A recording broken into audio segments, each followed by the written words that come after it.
Bismillahirrahmanirrahim.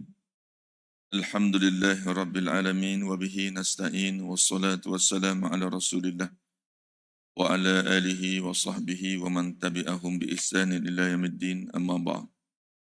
Allahumma arhamna bitarkil ma'asi abadan ma abqaitana warhamna natakallafa ma la ya'nina warzuqna husnan nazar fi ma yurdika anna bi rahmatika ya arhamar rahimin. Allahumma aftah alaina hikmatak wa anshur alaina min khazain rahmatik ya arhamar rahimin. Assalamualaikum warahmatullahi wabarakatuh. Tuan yang dikasihi yang dirahmati oleh Allah Subhanahu wa taala sekalian. Baiklah sama-sama kita rafakkan syukur kita kepada Allah Subhanahu wa taala. Kerana Allah Subhanahu wa taala masih lagi bagi istiqamah kepada kita untuk sama-sama kita tunaikan tanggungjawab kita sebagai hamba-Nya dan mengikut sunnah Rasulullah sallallahu alaihi wasallam dengan solat secara berjemaah. Barang siapa yang menunaikan solat subuh secara berjemaah, maka Allah Subhanahu wa taala akan bagi pahala kepada mereka seolah-olah mereka telah melakukan ibadat sepanjang malam. Tuan-tuan yang dikasihi yang dirahmati oleh Allah Subhanahu wa taala sekalian, alhamdulillah pagi ini kita telah diimamkan dengan imam yang bagus bacaannya. Kadang-kadang kalau imam baca ditampukan kita pun jadi tak seronok. Tapi kalau imam pada pagi ini baca dengan cermat, sebutan makhraj dengan baik, kita pun bersemayam, solat pun dengan tenang dan sebagainya. Jadi sedikit apabila saya ni orang fiqh kan, imam kadang-kadang kunut dia akan baca dua cara. Apabila dia baca fa innaka taqdi wa la yuqda alaik secara kuat, dan ada imam yang baca fa innaka taqdi wa la yuqda alaik secara perlahan. Dua-duanya betul. Yang kena tunggu di situ adalah makmum di belakang.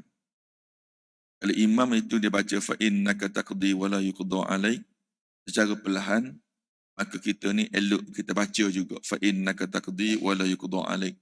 Kita baca sendiri. Tetapi kalau imam baca fa innaka taqdi wa la yuqda alaik secara kuat, betul juga, tak ada masalah. Maka kita sebagai makmum elok mengaminkan sebagaimana kita baca Allahumma hdina fi man hadait. Itu kaedah segi hukum fiqh. Dia tengok, dua-dua tu betul, tak ada masalah. Kita fiqh kata dua tu betul. Kuat, imam baca kuat betul, baca perlahan pun betul. Tapi kita sebagai makmum di belakang itu, perlu tengok kalau imam baca kuat, kita aminkan. Kalau imam baca perlahan, kita ikut bacaan tersebut. Tuan-tuan dikasihi yang dirahmati oleh Allah Subhanahu wa taala. Hari ini kita telah masuk mengenai cerita Nabi Nuh alaihissalam. Bagaimana Nabi Nuh alaihissalam ini sebagai Nabi Ulul Azmi yang 5. Lain daripada Nabi Nuh, Nabi Ibrahim, Nabi Musa, Nabi Isa dan Nabi Muhammad sallallahu alaihi wasallam merupakan Nabi Ulul Azmi yang mana ujian yang Allah beri kepada mereka sangat luar biasa. Sangat luar biasa yang mana ujian tersebut tidak menyamai dengan Nabi-Nabi sebelum ini atau selepas daripada itu.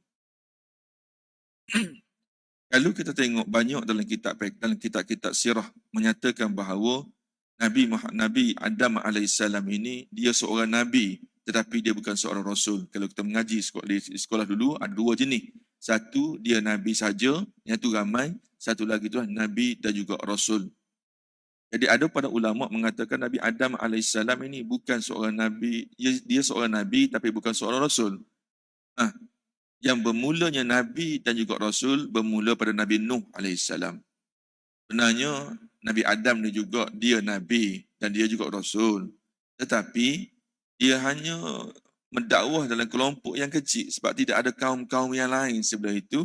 Hanya anak-anak cucu dia sahaja. Sebab tu nampak dia kecil. Berbeza dengan Nabi Nuh AS. Ketika itu dunia telah besar dan berkembang kaum-kaum yang berbeza-beza. Dan kita telah sebut bahawa ini bahawa bezanya Nabi Nuh AS, Nabi Adam ini bukan sedikit. Umurnya adalah puluhan ribu beza di antara satu sama lain. Jadi maknanya sudah memadai ketika itu umat manusia telah berkembang. Walaupun begitu, Nabi-Nabi selain pada Nabi Muhammad sallallahu alaihi wasallam, mereka hanya dakwah untuk kaum mereka sahaja. Berbeza dengan Nabi Muhammad, dia mana dia ni adalah laqad arsalna, dia kata Wama arsalnaka illa rahmatan lil alamin. Nabi Muhammad ni diturunkan untuk seluruh alam, bukan untuk kaumnya. Sebab itulah timbul, adakah banjir besar yang Allah Subhanahu wa taala itu turun kepada Nabi Nuh itu melibatkan kaumnya sahaja ataupun ke seluruh dunia. Tapi kebanyakannya para ulama mengatakan bahawa banjir besar yang melanda kat Nabi Nuh ketika itu adalah ditujukan kepada kaumnya sahaja dan tidak ditujukan kepada kaum-kaum yang lain. Wallahu a'lam bissawab. Baru ni kita telah berhenti. Nuh Rasul yad'u ila ibadillah. Maka matlamat Nabi dan para Rasul ni tidak kecuali daripada tiga kaedah, tiga perkara. Baik Nabi Adam sehingga Nabi Muhammad sallallahu alaihi wasallam, mereka membawa tiga perkara yang asas. Yang pertama berkaitan dengan akidah, yang kedua berkaitan dengan ibadat, yang ketiga yang berkaitan dengan akhlak. Ni tiga-tiga ni adalah asas utama yang dibawa oleh para nabi dan juga para rasul sehinggalah Nabi Muhammad sallallahu alaihi wasallam. Cuma yang persamaan di kalangan mereka adalah berkaitan dengan akidah dan yang berkaitan dengan akhlak, itu sama. Cuma mereka berbeza di antara kita dengan nabi-nabi dahulu adalah berkaitan dengan ibadat. Mungkin mereka solat adalah berbeza dengan solat kita. Mereka berpuasa, puasa mereka berbeza dengan puasa kita. Tetapi berkaitan akhlak dengan akidah, semua sekali berkaitan dengan tauhid kepada Allah Subhanahu wa taala. Sebab itulah wal ayatu tanassu laqad arsalna nuhan ila qaumih faqala ya qaumi ibudullaha ma lakum min ilahin ghairu inni akhafu alaikum azab yaumin azim. Walaqad arsalna, kami, Allah guna istilah kami ini kerajaan. Sesungguhnya kerajaan kami iaitu Allah Subhanahu wa taala telah mengutuskan Nuh alaihissalam kepada kaumnya dan tidak lain tidak bukan adalah untuk dakwah kepada agama Allah. Sebagaimana Nabi Nuh kata faqala ya qaumi ibudullah ma lakum min ilahin ghairu. Wahai kaum-kaumku sekalian, maka beribadatlah kamu kepada Allah Subhanahu wa taala dan jangan kamu sembah melainkan kepadanya, iaitu kepada Allah Subhanahu wa taala. Maka Nabi Nuh tambah lagi, inni akhafu alaikum azab yaumin azim. Aku sangat takut Allah Subhanahu wa taala menimpakan kepada kamu azab yang sangat hebat. Ana inilah peringatan, termasuklah Rasulullah sallallahu alaihi wasallam. Kalau tidak ada orang di atas muka bumi, tidak ada ustaz yang mengajar, tidak ada guru-guru yang mengajar, tidak ada orang peringatkan tentang agama, maka tunggulah Allah Subhanahu wa taala akan turun azab kepada orang tersebut, kepada kaum tersebut. Kepada kalau sekiranya Allah turun azab, maka orang yang baik pun akan turun kena sekali. Kita tengok pada saat pada hari ini tuan-tuan. Dan saya ingat kepada diri saya sendiri, bagaimana berlakunya banjir yang tak pernah berlaku banjir, sehebat berlakunya banjir sehari dua, sejak 2 menjak ni. Yang mana Allah turunkan penyakit kepada kita dah ribuan tahun. Allah Subhanahu wa taala tak turun penyakit seperti mana yang kita hadapi COVID dan sebagainya. Itu bukan saja-saja tuan-tuan. Itu bukan saja-saja. Kalaulah orang dah mula iktiraf perkahwinan antara lelaki dengan lelaki, dah iktiraf perkahwinan di antara perempuan dengan perempuan, minum arak merata-rata, orang buat maksiat tanpa segan, orang aurat pun tak rasa dia berdosa, maka inilah yang Allah akan turunkan kepada kita sebagaimana Allah turunkan kepada kaum-kaum sebelum daripada itu. Wal ayatu tanassu ala anna Nuhan ala salatu wassalam rasul. Allah Subhanahu wa taala turunkan ayat ini sebagai petanda bahawa Nuh alaihissalam ini merupakan seorang rasul. Dan kitab ini mengatakan huwa awwalu rasul ilal ard. Ia adalah nabi dan juga rasul yang pertama diutuskan di atas muka bumi ini. Kenapa tidak Adam?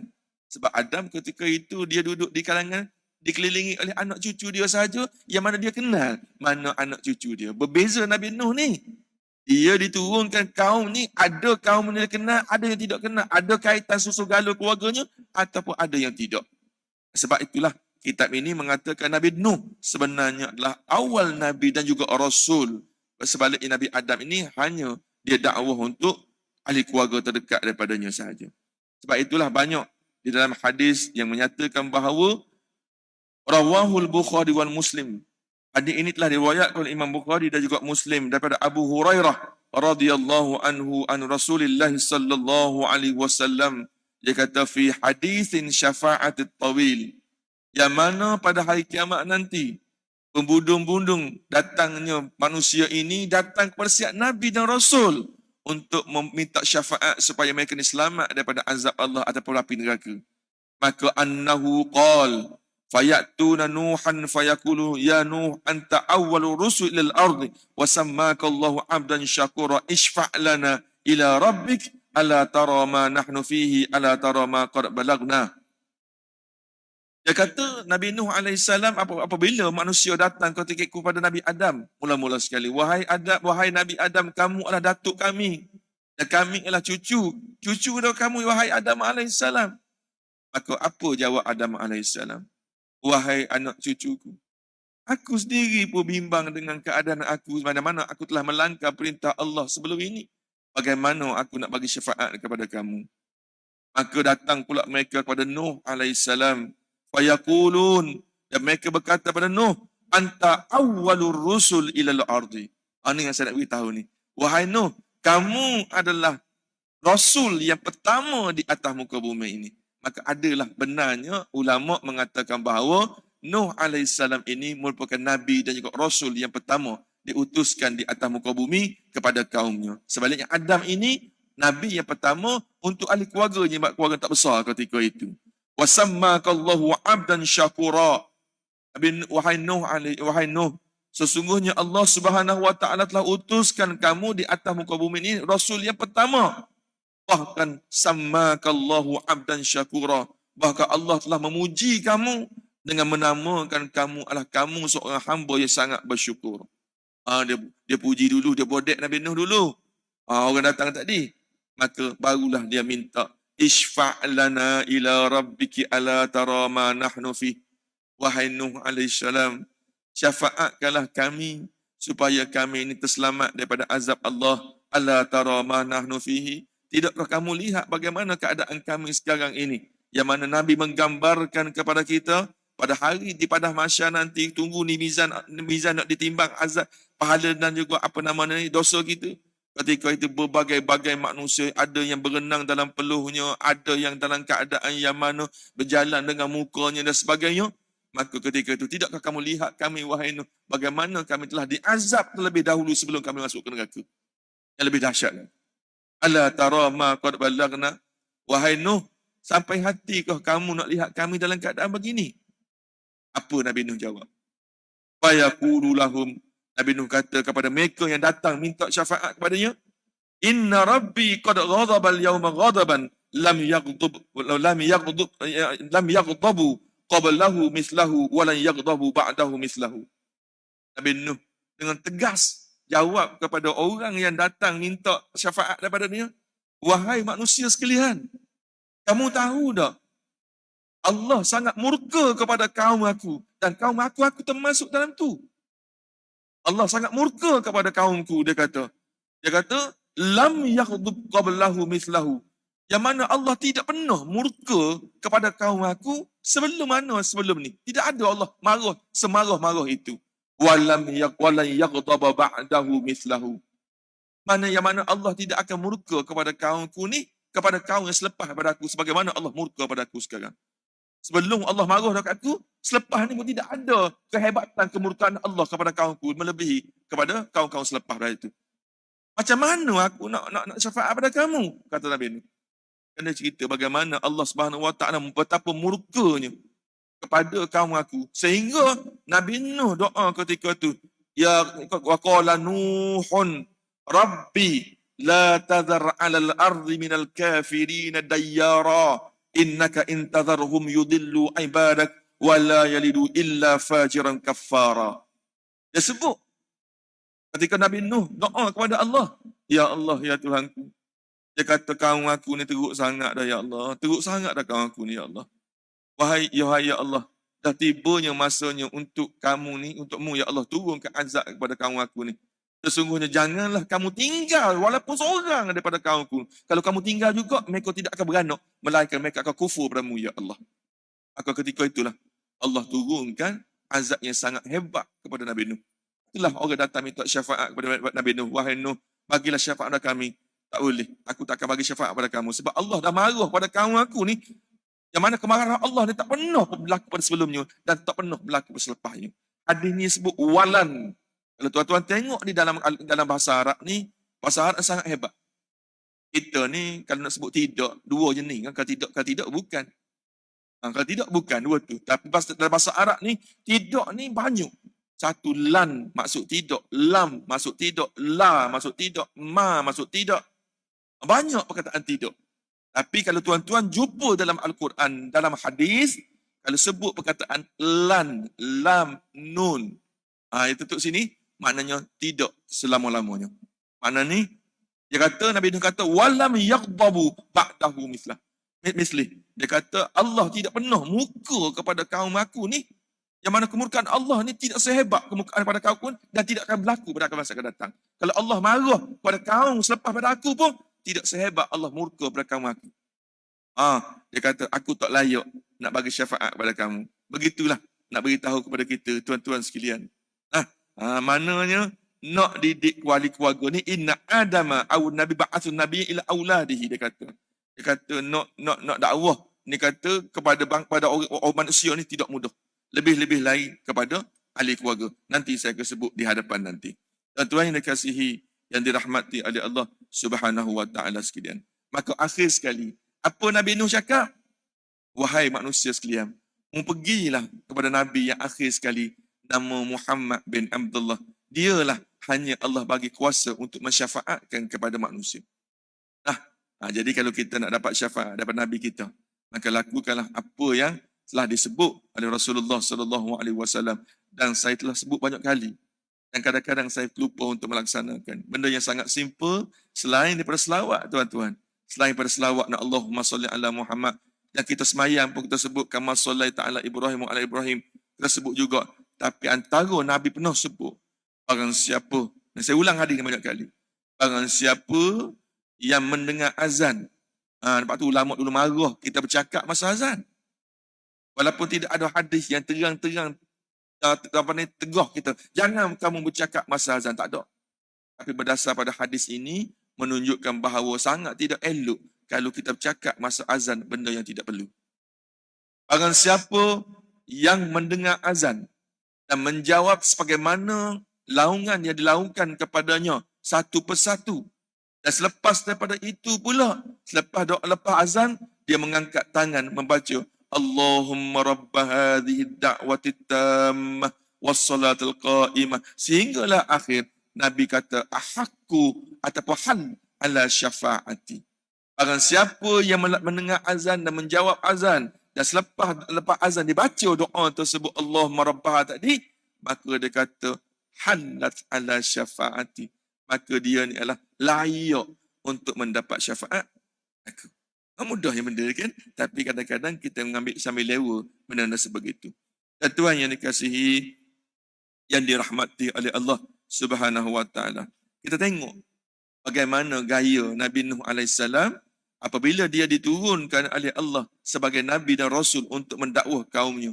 Kita tengok apa yang kaedah yang telah digunakan oleh Nabi Nuh untuk dakwah kaumnya. Dia kata di sini, وَمِنْ أُسْلُوبِ التَّغْرِيبِ وَمِنْ أُسْلُوبِ التَّحْبِيبِ وَمِنْ أُسْلُوبِ التَّرْهِيبِ إِلَى الْأُسْلُوبِ الْبُرْهَانِ إِلَى الدَّعْوَةِ السِّرِّيَّةِ إِلَى الدَّعْوَةِ الْعَلَانِيَّةِ إِلَى الدَّعْوَةِ فِي اللَّيْلِ إِلَى الدَّعْوَةِ فِي النَّهَارِ. Serba-serbi telah digunakan oleh Nabi Nuh AS. Dan kaedah inilah yang sepatutnya yang kita guna-guna. Setidak-tidaknya kita guna untuk ahli keluarga kita, untuk anak-anak kita. Ingat tuan-tuan, ingat. Antara fitnah besar kita apabila kita jumpa dengan Allah Subhanahu wa taala, Nabi ulang-ulang sehingga Allah mengulangi beberapa kali di dalam Al-Quran tentang fitnah kepada orang ini. Siapa tuan-tuan? Ahli keluarga kita sendiri. Inilah yang berlaku pada Nabi Nuh AS. Keluarga kita. Kita mari sembahyang subuh, alhamdulillah 5 waktu kita sembahyang masjid. Tapi kita tidak pernah menegur anak kita sembahyang ke tidak.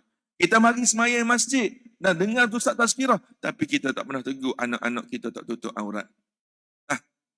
Anak-anak kita adalah fitnah yang paling besar. Inilah yang berlaku pada Nabi Nuh. Tugas kita bagaimana? Sebab kita kadang-kadang mari ke masjid, minat kepada agama ni ujung-ujung umur kita. Adakah kita sudah terlambat untuk didik anak-anak kita? Tidak. Selagi mana Allah tidak cabut nyawa kita, selagi itulah itu tugasan kita. Teknologi yang ada pada hari ini sangatlah mudah. Tak salah kita hantar masak tiap-tiap pagi kepada anak-anak kita. Dah solat subuh semua. Kalau dah solat subuh, kena jagalah subuh tu buat secara berjemaah, jangan buat seorang-seorang. hanya pergi ke kedai, sebagai nak pergi keluar, jaga pakaian dan sebagainya. Biarlah anak kita boring dengan peringatan kita, tapi itu tanggungjawab kita. Kalaulah kita mati dalam keadaan tersebut, insya-Allah moga-moga Allah ampunkan kealpaan kita mendidik anak-anak kita yang lepas. Jadi bagaimana cara kita nak didik mereka? Ini yang telah diajar oleh Nabi Nuh, yang bagaimana dia telah diwahyu oleh Allah Subhanahu Wa Taala. Yang pertama, dia menggunakan kaedah targhib. Kita didik adik keluarga kita sama, menggunakan, jangan kita terus balik rumah tiba-tiba, kenapa kamu tak solat, lepang bantai terus. Itu bukan cara dakwah. Itu bukan cara yang betul. Yang pertama dia kata uslub targhib, iaitu menggunakan kaedah mencerita tentang galakkan kehebatan orang yang solat bagaimana. Bagaimana galakkan orang yang menutup aurat bagaimana. Bagaimana orang main ke masjid pahalanya macam mana. Bagaimana orang solat duha hukumnya macam mana. Bagaimana orang bangun qiyamul lail, bagaimana Allah bagi syafaat kepadanya, bagaimana Allah makbulkan doanya. Bagaimana kelebihan orang beristighfar. Cerita tentang kelebihan-kelebihan kehebat-kehebat sebagai motivasi kita. Sehingga Fadlah Kamsah pakai motivasi kata, kalau kita nak tegur anak kita ni, paling-paling tidak satu benda ni, paling kurang sebanyak 70 kali. Paling-paling tidak. Tanya diri kita, adakah anak kita pergi ke main bola pakai seluar pendek, kita tegur ke tak? Tak. Tapi kita benci dalam hati kita. Tak betul. Bagi galakkan kepada mereka terlebih dahulu. Apa yang nama kebaikan? Tutup aurat tu apa? Apa kelebihan masuk ke masjid? Kita solat 2 rakaat, apa kelebihan dia? Cerita tentang kelebihan-kelebihan tersebut. Inilah gaya yang telah digunakan oleh Nabi Nuh AS. Dia cerita bagaimana kehebatan kelebihan orang yang mana ikut agama Allah. Dia cerita kelebihan bagaimana orang menyembah Allah yang Maha Esa. Dia cerita kelebihan bagaimana orang yang mana patuh pada perintah Allah. Dia cerita bagaimana syurga. Bagi cerita tentang kehebatan syurga. Itu antara cara metod yang telah digunakan oleh Nabi Nuh AS. Dan kemudian dia berpindah pada metod yang kedua. Begitu juga kita dengan ahli keluarga kita. Selain pada kita cerita tentang kelebihan sedekah dan sebagainya, kita cerita pula pada mereka tentang tarhib, peringatan Allah Subhanahu Wa Taala sekiranya kita melanggar perintah Allah. Bagaimana bahayanya orang yang tidak solat? Bagaimana sekiranya bahayanya orang yang tidak mengeluarkan zakat harta dia? Bagaimana bahayanya orang yang tidak menutup aurat? Sehingga dalam hadis mengatakan bahawa sekiranya kita keluarkan satu helai rambut kita dengan sengaja, maka Allah Subhanahu Wa Taala akan azab kita dengan ribuan tahun kerana satu helai rambut kita keluar daripada aurat orang perempuan. Pernah kita beritahu begitu? Tak pernah. Tak pernah Allah tanya kita balik. Allah tanya kita balik sebagai bapa. Allah tanya kita. Dan kadang-kadang kita buat kenduri kendara. Panggil buat majlis perkahwinan. Anak kita dengan bangganya tak pernah tutup aurat pun kita tak rasa berdosa pelan perut kita. Tunggu nanti. Lah ni tak apa tuan-tuan. Kita I love you, you love me kita dengan anak-anak. Tapi Nabi kata, berapa ramai nanti manusia yang kaya raya di atas muka bumi. Tapi di depan Allah papa ke dana. Apa maksud kaya? Banyak pahala, banyak ibadat, banyak puasa haji 3-4 kali umrah, tiap-tiap tahun pergi. Pahala sangat banyak. Tapi apabila jumpa dengan Allah, semua pahala-pahalanya telah disedut oleh orang lain. Terutama sekali anak bini kita. Itu kita kena ingat. Yang berikutnya, selain daripada tagrib, dan dia juga menggunakan kaedah dengan cara kaedah lembutan tahbib. Menggunakan bahasa yang sangat lembut. Dia kata kalau kita dengan anak-anak kita guna bahasa yang mana? Kita panggil kat anak kita. Kalau ni abalong, panggil abalong. Kalau isteri kita, panggil isteri kita. Sebenarnya, sebab apa saya sebut istilah keluarga dalam bab dakwah? Sebab dalam bab dakwah ini, didik ahli keluarga, dakwah ahli keluarga ni jauh lebih susah daripada kita nak didik, nak tegur ahli jiran-jiran tangga kita. Kita boleh tegur. Kita boleh tegur jiran kita. Kita boleh tegur ahli jemaah kita. Saya berceramah gini. Tapi saya nak tegur adik-beradik saya sendiri. Bukanlah suatu benda yang mudah. Orang dulu kan. Orang dulu. Ini saya cerita benda yang betul. Ahli keluarga saya, mak saudara dan sebagainya. Mereka pakai tudung dengan cantik. Pergi kerja dan sebagainya. Tapi balik rumah dengan sepupu-sepapak, dengan jiran-jiran, jemur kain sebagainya tu, rambut tak tutup. Tapi nak pergi kerja pakai tudung. Kita nak tegur daripada awal-awal dahulu, bukan satu benda yang mudah. Allah tak payahlah mau jadi ustaz depan aku. Betul. Cuba tak percaya, cuba tegur adik-beradik kita. Payah. Tapi kita tidak pernah ada rasa putus asa. Kita tegur setegur-tegur dengan cara apa gaya sekalipun. Supaya mereka peringat. Sebab apa? Kita bimbang. Takut-takut Allah Subhanahu Wa Taala persoalkan kita nanti. Kenapa kamu tak tegur? Sekarang ni apa anak-anak kita suka belaka kita? Setiap kali hari birthday ayah penuh, apa ni hadiah anak-anak bagi. Tapi depan Allah, mereka lah yang akan tuntut. Inilah orang yang menyebabkan aku masuk neraka, ya Allah. Takkanlah kamu biarkan aku masuk neraka, kawan tu masuk syurga. Paling belakang siapa? Anak kita. Siapa? Bini kita. Siapa? Suami kita. Inilah antara perkara yang telah diingatkan oleh Nabi Nuh AS kepada kita semua supaya kita ni jaga-jaga tentang perkara ini. Sebagaimana yang telah disebut. Nah, dia kata, inni lakum nadhirum mubin an la ta'budu illallah. Dia kata, inni akhafu alaikum azab yaumin alim. Dah Nabi Nuh tegur banyak kali dah kaum dia tak jadi kerja juga. Maka tibalah masa dia kata, inni lakum nadhirum mubin. Wahai kaum aku sekalian, mau tahu aku siapa? Aku ni diutuskan oleh Allah Subhanahu Wa Taala untuk bagi peringatan pada kamu. Allah ta'budu illallah. Jangan kamu sembah selain daripada Allah. Marah dah. Inni akhafu alaikum. Sebab aku takut sangat-sangat Allah Subhanahu Wa Taala akan turunkan kepada kamu azab yaumin alim, iaitu azab yang sangat hebat, sangat pedih. Itulah penting. Apabila kita didik manusia, dia kena ada dua kaedah. Satu, kaedah mari galakkan. Yang kedua, bagi dengan kaedah, maknanya amaran, ugutan tentang bagaimana kesannya bagi mereka yang tidak mengikut perintah Allah Subhanahu Wa Taala. Begitulah dalam prinsip kita berdakwah ni. Jangan sepanjang masa kita duk ugut je anak-anak kita. Tapi ada masa saat juga kita perlu puji, kita perlu cerita tentang kebaikan, kelebihan dan seumpamanya. Tuan-tuan yang dikasihi, yang dirahmati oleh Allah Subhanahu Wa Taala. Wa huwa yaghribuhum binailil khair wal barakah in istajabu li da'watihi. Saya sebut tadi. Apabila kita ni cerita kepada orang tentang kebaikan, Nabi Nuh ni ajar, maka apabila kamu patuh kepada kebaikan, perintah-perintah Allah dan Rasulnya, kamu akan dapat apa? Ini motivasi kita. Bukan setakat kita ni cerita pasal pasal akhirat dan syurga, pasal dunia apa sama. Anak kita dia tak rajin belajar.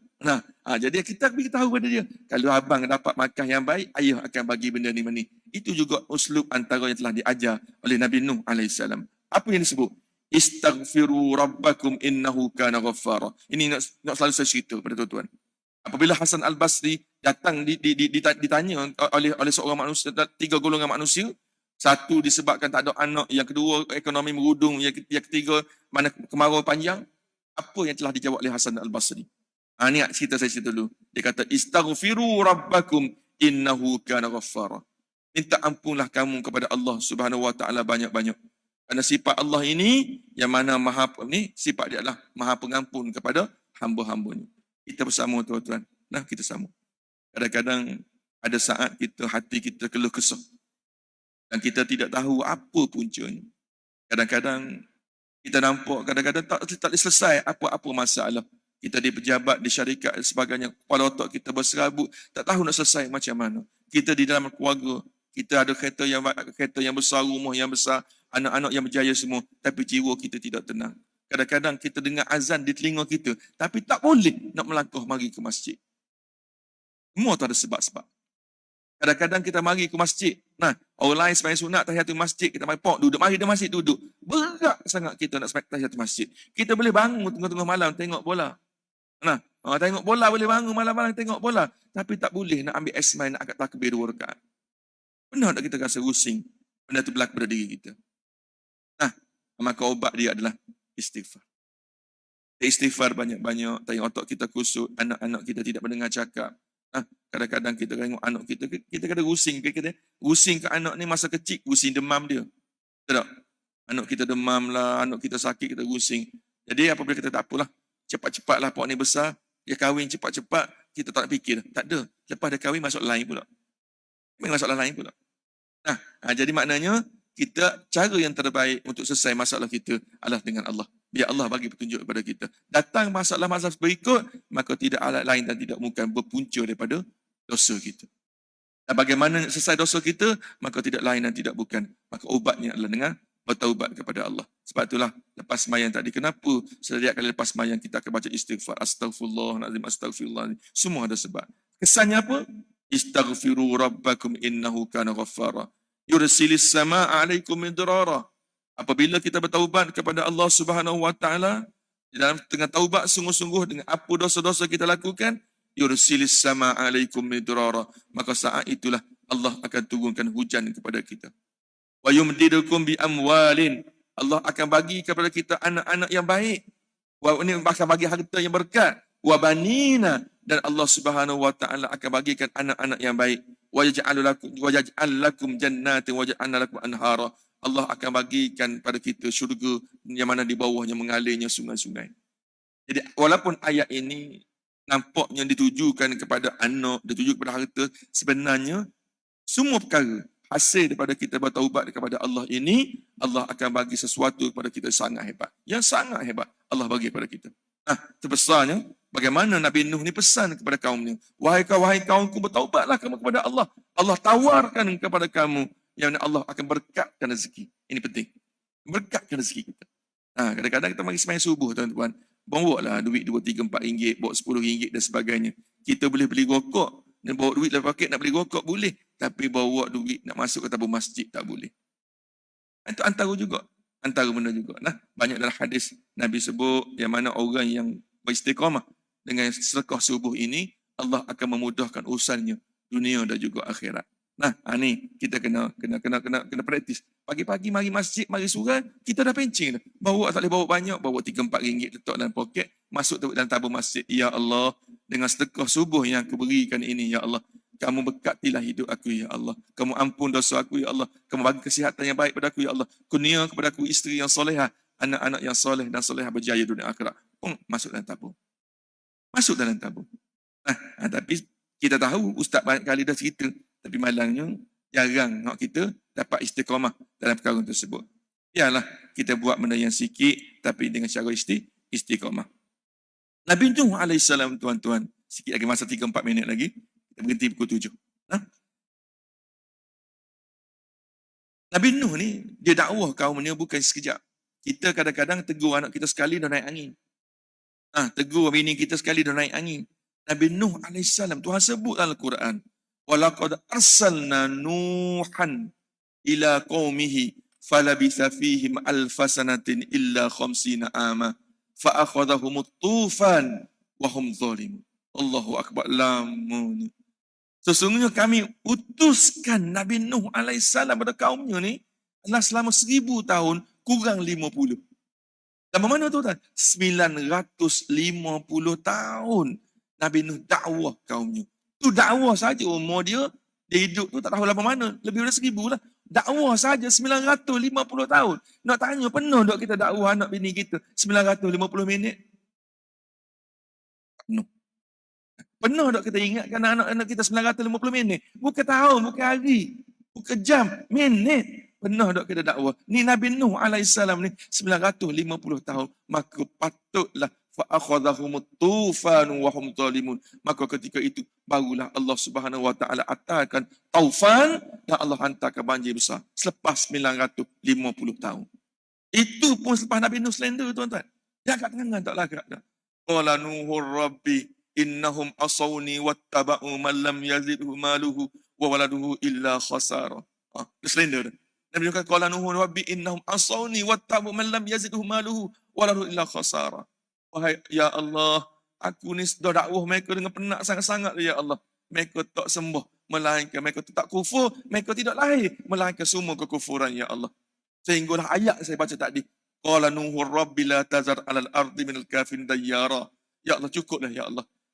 Padanlah ya Allah. Cukuplah hak ada dengan aku untuk ramai ni. Hak ni aku mampu ya Allah. Mu jangan tinggal lagi anak-beranak di atas muka bumi ya Allah. Kalau mu tinggal juga, maka tidak akan mereka lahir, melainkan sama dengan keturunan-keturunan mereka kufur padamu ya Allah. Barulah Allah turunkan azab Allah Subhanahu wa taala yang hebat. Insya-Allah kita sambung balik bagaimana Allah turunkan azab Allah kepada kaumnya. Yang mana dahsyat yang amat sangat, yang mana kita tidak boleh tergambar dengan kepala otak kita. Bagaimana Allah perintahkan kepada Nuh AS buat kapal atas bukit, tuan-tuan. Orang buat kapal kat Kuala, dekat Limbungan, orang buat dekat tepi pantai, dia pergi buat pula atas bukit. Benda yang tak masuk akal. Tapi ingat, benda akidah, bukan benda yang boleh fikir dengan akal. Tapi kita kena taat, kena iman kepada Allah Subhanahu wa taala. Apa yang baik daripada Allah, apa yang kurang itu adalah kelemahan saya sendiri. Bismillahirrahmanirrahim. Ya muallim al-Ibrahim al-hikmah ta'allimna, ya mufahim Sulaiman fahimna, fafahamnaha Sulaiman, wa kullan atayna hukma wa ilma wa sakharna ma'a Dawud al-jibal yusabbihna wa at-tayr wa kunna fa'ilin. Ya Rabb Sulaiman, Ya Rabb Ibrahim, Musa wa Isa, Ya Rabb Muhammad sallallahu alaihi wasallam, akhrijna min zulumatil jahli wa nisyan bi rahmatika rahimin. Allahumma zidna ilma warzuqna fahma bi rahmatika ya rahimin. Allahumma nawwirna bi nuri ilmik wa ab'ina nisyan bi rahmatika rahimin. Walhamdulillahi rabbil alamin. Subhanakallahumma hamdik asyhadu an la ilaha illa anta wa astaghfiruka wa atubu ilaik. Wal 'asr innal insana fi khusr illa lil muslihat wa tawassaw bil haqq wa tawassaw bis sabr. Assalamualaikum warahmatullahi taala wabarakatuh.